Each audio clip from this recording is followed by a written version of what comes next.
早餐桌上有位阿公咬下一口苹果，却惊讶地发现牙齿有点松动，还半竹牙肯出血。他心里想，年纪大了，这应该很正常吧。其实这样的情况在长者中非常普遍。根据卫福部的资料，台湾65岁以上的长者中，有超过60%正在面临不同程度的牙周问题。这些看似小小的牙啃发炎或牙齿摇动，若不理会，可能会一步步走向牙齿脱落，甚至影响心脏和全身健康。大家好，我是林医师，牙科临床经验超过35年。这些年来，我陪伴过无数长者，看见过太多因为牙周病失去牙齿的故事。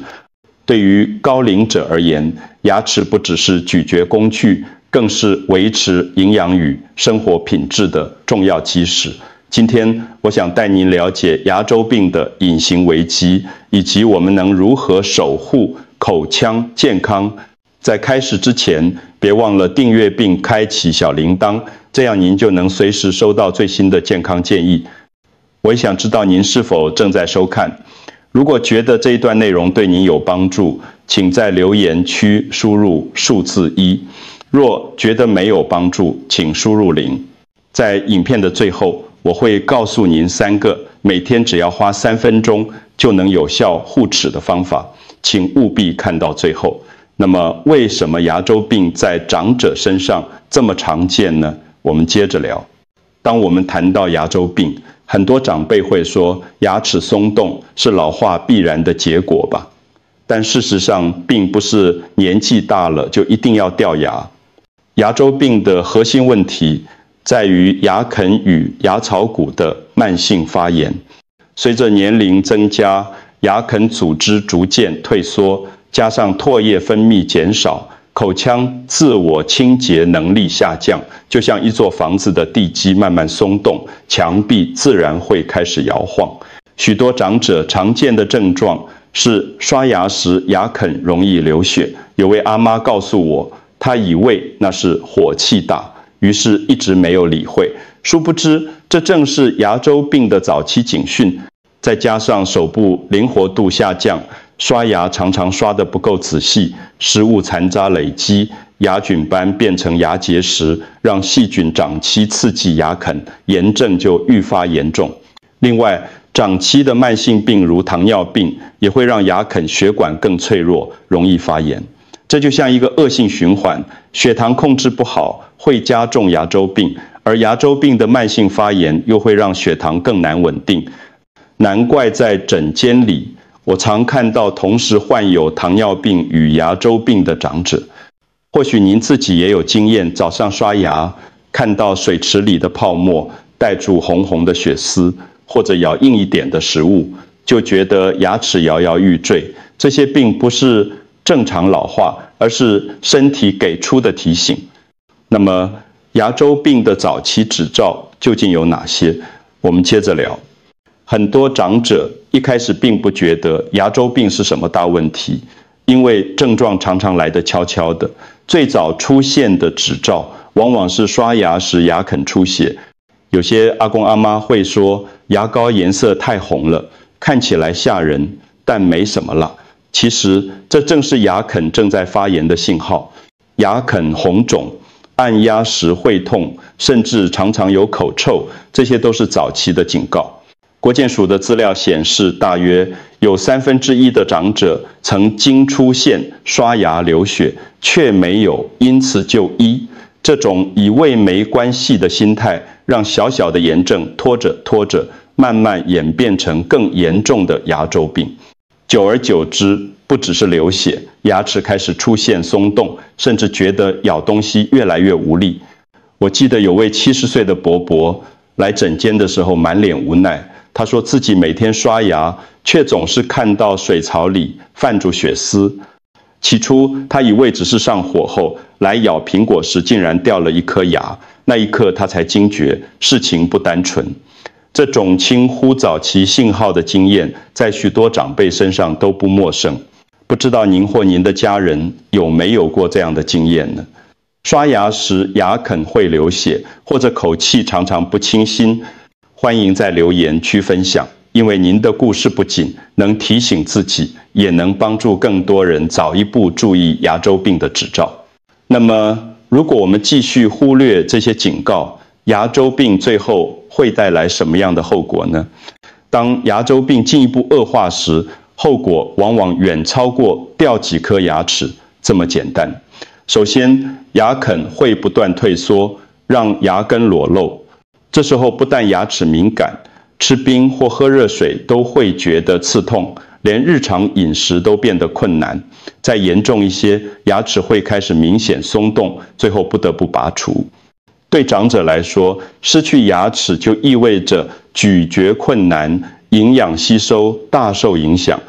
根据临床观察，许多因牙周病而掉牙的长者，体重逐渐下降，甚至出现营养不良，不能咬蔬菜水果，只能吃粥或软饭，长期下来缺乏纤维与维生素，进一步影响肠胃健康。这样的恶性循环常常让人愈来愈虚弱。更值得注意的是，牙周病不仅仅是口腔问题，慢性发炎会透过血液循环增加全身的负担。研究指出，牙周病患者的心血管疾病与糖尿病风险明显高于一般人。这是因为发炎反应不只停留在牙啃，而是扩散到全身，就像一把小火苗悄悄地蔓延开来。我曾经遇到一位68岁的阿妈，因为牙周病严重，掉了6颗牙。她说自己不敢在孙子面前大笑，吃东西也总是挑软的，整个人不仅健康下滑，自信也跟着流失。这样的故事告诉我们，牙周病其实是在一点一滴偷走生活品质。那么，除了自然的老化之外，哪些日常坏习惯正在悄悄加重牙周病呢？很多长辈常常以为牙齿掉了就是老化的自然结果，但其实许多日常坏习惯正在悄悄加重牙周病。第一个就是抽烟，烟草中的有害物质会让牙啃血液循环变差，抵抗力下降。很多抽烟多年的伯伯，牙啃颜色暗沉，牙齿一颗颗松脱，其实都是长期香烟造成的伤害。第二个习惯是咀嚼槟榔，台湾不少长者曾有这样的习惯。槟榔不但会让牙啃磨损、牙齿染色，更会增加口腔癌的风险。长期下来，牙周病的发展会更快、更严重。第三是刷牙过于随便，有些阿妈只是草草刷个几下，觉得有泡沫就够了。但事实上，食物残渣和牙菌斑霉有被彻底清除，很快就会变成坚硬的牙结石，成为细菌滋生的温床。最后，许多人觉得没痛就不用看牙医，因此从来不做洗牙。牙周病往往就是这样被忽略，直到牙齿松掉才后悔莫及。其实，每半年一次的洗牙就能有效减少牙菌斑和牙结石，让牙啃恢复健康。那么，我们该如何在日常生活里正确的保护牙齿与牙啃呢？要预防牙周病，最关键的还是日常清洁。首先，每天至少刷牙2次，尤其是睡前那一次，一定要彻底清前镜。很多长者只刷前排牙齿，后排常常忽略。其实最容易积垢的正是那些看不见的地方。其次，使用牙线。许多人觉得牙线麻烦，但牙刷刷不到牙缝，细菌最容易藏在那里。每天花1-2分钟清理牙缝，比起补蛀牙或拔牙，真是划算得多。再者，使用温和的漱口水也能帮助减少细菌。不过要提醒，选择不含酒精的，避免口腔前燥。在中一理，漱口盐水被视为一种简单的护理方法，它能帮助减少牙啃肿胀，让口腔环境更清洁。从现代医学的角度看，盐水漱口能减少细菌滋生，对初期的牙周发炎确实有帮助。当然，若有慢性病或特殊状况，还是要先与医师讨论。那么，你每天会刷牙几次呢？有没有固定使用牙线的习惯？欢迎在留言区分享，或把影片转发给朋友，提醒更多人重视牙齿清洁。因为一个小小的分享，就可能帮助别人保住一口好牙。除了清洁之外，饮食同样会影响牙周的健康。我们餐桌上的食物又能如何帮助牙啃保持稳固呢？除了清洁，饮食也是影响牙周健康的重要关键。牙啃和牙齿就像一棵需要养分的树，如果缺乏必要的营养，根基自然会不稳。首先，维生素 C 是不可或缺的，它能帮助胶原蛋白的合成，让牙啃保持弹性和韧性。如果长期缺乏，牙啃会变得脆弱，容易流血。富含维生素 C 的食物很多，例如柳丁、奇异果、青椒都是简单又实惠的选择。其次是钙质，牙齿和骨头一样，需要钙来维持强度。很多长者因为乳糖不耐少喝牛奶，其实还有许多替代来源，例如小鱼钱、芝麻、豆腐，这些都是台湾餐桌上常见又便宜的食材。再来是 Omega-3 脂肪酸，存在于深海鱼类，例如蒸鱼、鲑鱼，它有助于减少发炎反应，对牙周病患者特别有益。临床上，我发现有些长者在日常饮食里增加鱼类，牙啃肿胀的情况就有所改善。我常常提醒病人，餐桌上的小改变往往比昂贵的保健品更有效。比方说，把炸物换成蒸南瓜，早餐加一杯温牛奶，或在晚餐里多放一份绿色蔬菜，这些小小的坚持能够长期保护牙齿与牙啃。那么，除了饮食运动，在牙周健康上又能发挥什么作用呢？很多人会觉得奇怪，运动不是对心脏或关节有帮助吗？怎么会和牙周病有关呢？其实，运动最大的好处之一就是促进全身血液循环。当血流更加顺畅，牙啃就能获得更多的养分与氧气，免疫系统也能更快处理发炎。换句话说，运动就像替牙啃送去一股新鲜的养分泉源。以我诊间的观察，常常散步、做轻度运动的长者，牙啃状况普遍比久坐不动的人好，因为运动能降低慢性发炎的程度，这不仅对牙周有益，对心脏与血糖控制也有帮助。当然，运动不需要太激烈，每天20-30分钟的快走，在社区广场做太极拳，或者在家离简单伸展，都是非常适合的选择。这些动作不但能强健身体，也能让牙啃活起来。我记得有位75岁的阿伯，原本牙啃常常肿痛，后来他养成每天清晨去公园走路的习惯，3个月后回诊，他笑着说：“医师，现在牙啃舒服多了，吃东西也比较有力气。”这样的改变看似小，却是生活力量的累积。可是，如果牙周病已经很严重，光靠饮食和运动恐怕不够。那么，当牙周病恶化到一定程度时，我们该怎么办呢？当牙周病已经发展到中度或重度时，光靠自己在家刷牙、饮食调整，往往不足以阻止恶化。这时候，专业的牙科治疗就非常重要。最常见的治疗方式之一就是洗牙，也就是所谓的节制。透过超音波或手动器械，将牙啃边缘和牙缝里的牙结石彻底清除。因为牙结石就像顽固的水泥，自己在家怎么刷也刷不掉，必须交给牙医处理。如果炎症更严重，牙医可能会建议进行深层刮治，也就是将牙啃翻开，清除牙根周围积存的细菌与毒素。这个过程虽然需要耐心，但对于挽救摇晃的牙齿，减少牙啃持续萎缩非常关键。部分情况下，还会使用局部抗生素凝胶帮助控制感染。我曾经遇到一位阿妈，因为牙周病严重，牙啃肿得很痛，吃东西都得小口小口。后来她鼓起勇气接受了刮治治疗，几个月后回来复诊，她笑着告诉我：“医师，我现在吃东西又香又有劲。”这就是专业治疗带来的实际改变。牙周病不是一夕之间形成的，也不可能一天就完全痊愈，但透过定期检查与治疗，可以稳定病情，保住更多牙齿。其实台湾的健保每半年就补助一次洗牙，这是很珍贵的资源，只要善用，就能避免许多遗憾。那么对于已经戴上假牙的长者，又该注意哪些口腔健康的细节呢？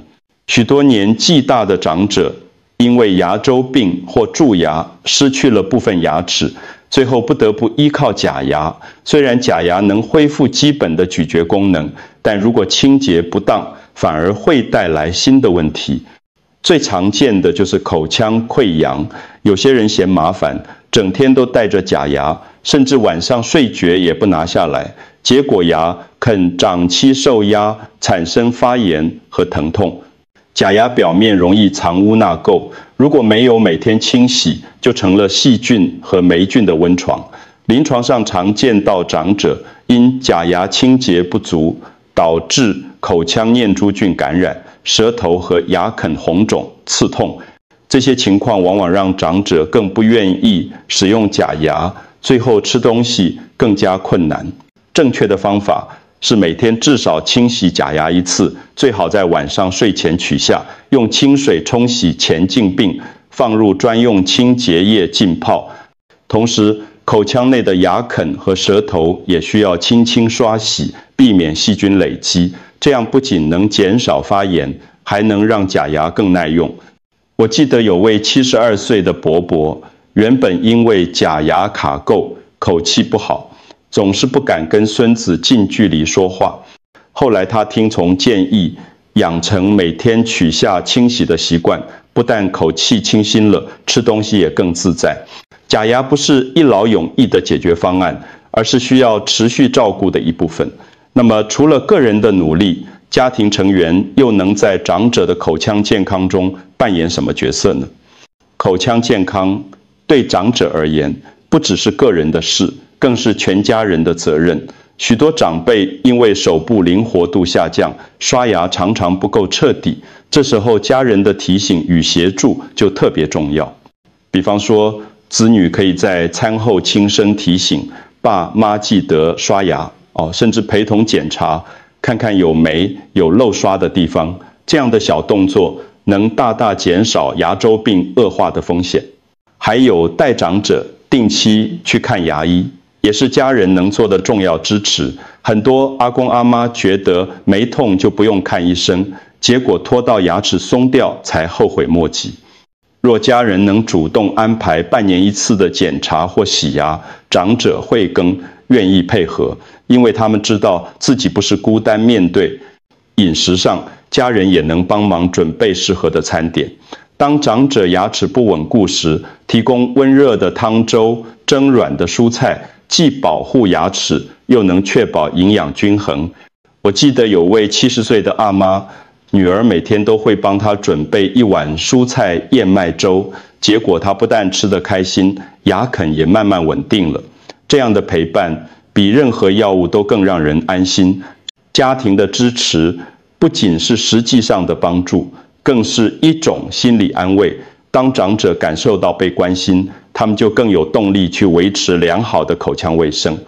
那么除了家庭之外，社区与政府又能在口腔健康上提供哪些帮助呢？事实上，台湾在口腔健康方面已经有许多推动措施。卫福部与健保署多年来一直倡导国民口腔健康计划，其中包含每半年一次的健保洗牙补助，这让长者能够以最低的负担获得基本的口腔清洁与检查。然而，许多长辈不知道这项资源往往白白错过。在社区层面，不少地方卫生所或老人据点会举办免费的口腔筛、简语讲座，甚至安排牙科医师到现场义诊。我曾参与过一次社区活动，看见阿公阿妈们排队让医师检查牙齿，脸上露出既紧张又期待的神情。最后，许多人发现自己其实已经有牙周病的指兆，这样的早期发现对预防恶化至关重要。除此之外，政府也鼓励设立更多高龄友善诊所，这些诊所特别设计无障碍的环境，并安排贴心的医疗人员协助行动不便的长者接受治疗。这些努力让看牙医不再是令人害怕的经验，而是一次被理解与照顾的过程。社区与政府的力量能够补足家庭与个人的不足，当这三者结合在一起，长者的口腔健康就能获得更完整的守护。那么回过头来看，牙周病到底在提醒我们什么？最后，我想给您最重要的提醒。回顾今天的分享，我们看到牙周病不是单纯的牙啃小问题，而是长者最常忽略却想深远的隐形危机。它的早期指兆包括刷牙流血、口臭、呀牙、啃红肿，若不理会，就会逐渐走向牙齿松动、掉牙，甚至影响全身健康。长期牙周病会让营养吸收困难，生活品质下降，还可能增加心血管与糖尿病的风险。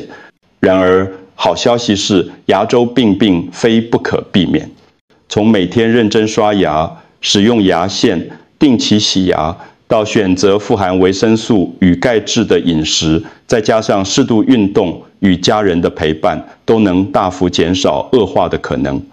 家庭、社区与医师三方力量的合作，更能帮助长者安心面对这个挑战。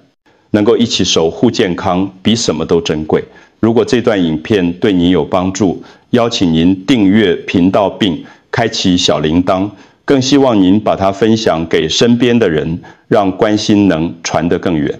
本内容仅供一般健康资讯参考，无法替代个人医疗建议。如果您或家人正受到牙周病困扰，请务必寻求专业牙医师的诊断与治疗。衷心祝福您和家人都能拥有健康的牙齿，笑口常开，每一餐都能自在安心的享受。